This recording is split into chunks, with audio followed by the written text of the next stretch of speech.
Hey YouTube, Texas Blaze here. So we're going to do the review on the Leatherman Wingman today. I've been playing with this thing since this past Tuesday. My wife and kids got it for me as a gift. I think it's really cool so far. Let's open it up and just jump right into it. I did not pull a bunch of specs up on this, so I don't have a whole bunch on it, but I do have a little bit I can tell you on it.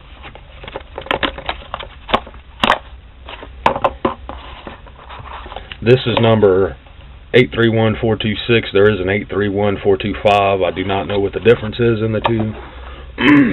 Excuse me. It comes with your user manual, user guide. Tells you all the tools that's on there, all that good stuff. It is 3.8 inches long by 1 inch thick and 2 inches wide. Weight on this is 6.9 ounces. Let's see if it has a list of the tools just so I don't forget anything.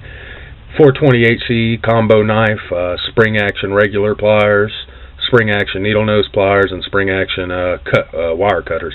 It's got a wire stripper, small screwdriver, medium screwdriver, Phillips screwdriver, spring action scissors, metal wood file, bottle opener, can opener, and you can get a sheath for this. However, it does not come with it. Cost on this on Amazon is right under $30. It's like $26 to $28, somewhere in there.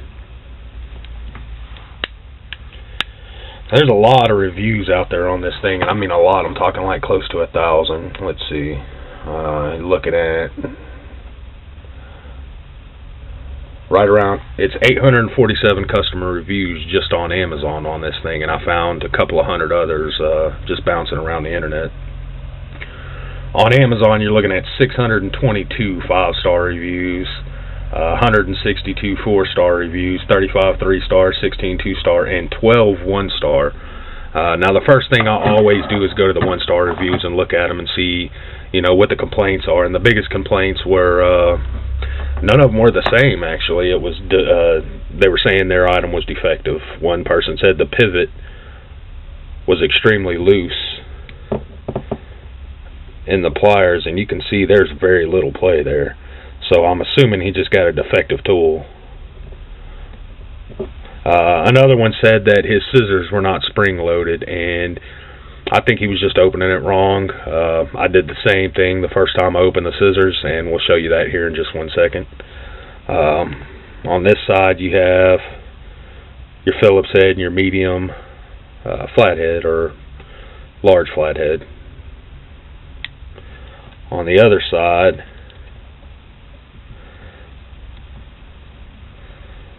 you have your can opener, bottle opener. I have used it. It works great, but I just don't like the pull back style can openers. I like the push forward kind. So it's going to take some getting used to. Here's your ruler, your file, and then your small flathead. And then this right here is a box opener. Now, I thought it to be a useless tool, honestly. I did find a use for it, but it's not opening boxes. It is striking a ferro rod. Does it really well. You have to kind of side strike it. It's slanted sideways, so you're holding it over the ferro rod like this, pulling so your sparks are shooting off the side.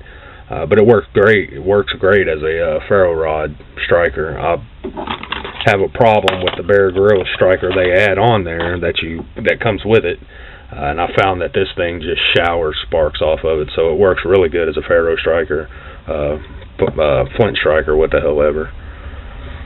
Haven't used it as a box opener yet. I always use my pocket knife for that, so I kind of figured it was useless. I was thinking, why the hell didn't they put a smaller Phillips head on here?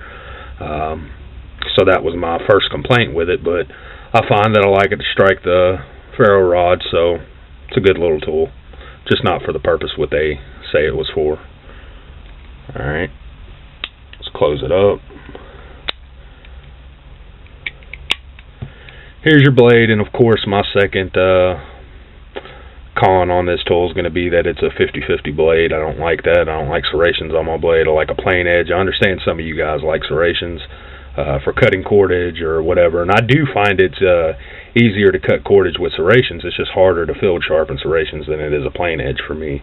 I guess I've just been working with plain edges so long that I'm used to sharpening them, and I'm not used to sharpening the serrations. I can never really get them right for some reason. You can see it's sharpened on one side, not the other. So the blade is razor sharp out of the box. I mean, it's just, it's got a hell of an edge on it. It is a lock blade liner lock here. You can see. Ultra tight. Easy enough to open and close one-handed, but it is ultra tight. And that's a good thing. The blade has very little wiggle room side to side, and that's more blade flex than anything. There's none front to back and none in and out. So it's a good little blade on this thing. I think they did good. I just wish it would have been a plain edge all the way down. Now the scissors. I'm going to show you something here. You can see these scissors are not spring-loaded, right? What people do is they hold these scissors and try to open them, and it stops. Well, your scissors are not spring-loaded. But if you just take, and I'll show you what happens. If you watch this spring right here, just hold this one scissor arm that actually connects to the tool itself. Watch that spring. Okay, so what happens is the spring actually engages when this thing locks into place. He had the problem that his scissors wouldn't lock and that the scissors weren't spring-loaded. You can see these scissors are spring-loaded.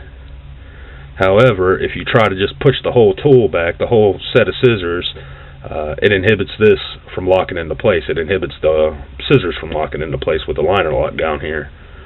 So if you just see, I'm just doing this one side, shoves into place, and there's your liner lock. It's the same liner lock that's on the knife here. So overall, these are one of your cheaper sets of cheaper Leatherman multi-tool that you can pick up. This is one of the cheaper ones. 30 bucks. I was thinking it was going to be around 50, but I looked them up. They're around 30 bucks. Not a bad price for a Leatherman multi-tool. There's not a lot of tools on it. However, most of everything I use is on here. The only thing that it's missing is a saw. I like to have a saw on my multi-tool. If nothing else, just for cutting shims out of the door after I get it hung and, you know, it's not flush and you got to put your border up. Sometimes you have to cut them shims off. I like to use my small multi-tool saw for that. In fact, my saw on my Stanley multi-tool that I used to carry was the second most used item on there. The can opener was the first, and it is a push-forward kind, so that's how I got used to the push-forward can openers. I think they could have trimmed this down a little bit and left it as thin as this side and tucked a saw blade off in there. You know, a long enough saw blade, it would have been this long, and it would have bypassed the pliers here. So it could have ran up the side here or something like that. I don't know. I just think they could have snuck a saw blade in there somehow.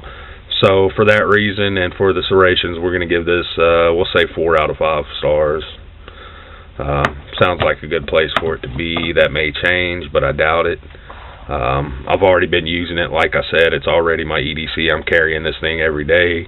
I'm going to use it for a while, and then we're going to pick up another one, and we're going to have to find one with a saw blade.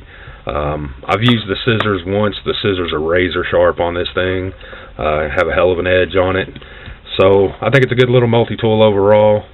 It's the best multi-tool I've ever owned so far.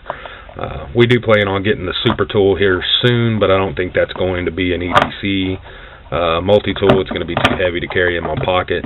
This thing is thinner and lighter than the Stanley multi-tool I carried, so I'm already used to carrying a little bit of weight, so this isn't too bad. This is going to replace the Gerber Bear Grylls Mini Survival multi-tool that broke the first time I used it. We sent it back. We should have an update on it soon. We sent it back on the 1st of November. Today is the 7th. Well, not today I upload the video, but today, the day I'm doing this video, it's November 7th. So we should hear back from Gerber really soon, hopefully. You know, hopefully they've already received the package. It's been, you know, 6 days. So we're going to update you guys on that and let you know how that Gerber customer service works out for us. So be looking out for that video. That's going to be it for this one. Thanks for watching, YouTube.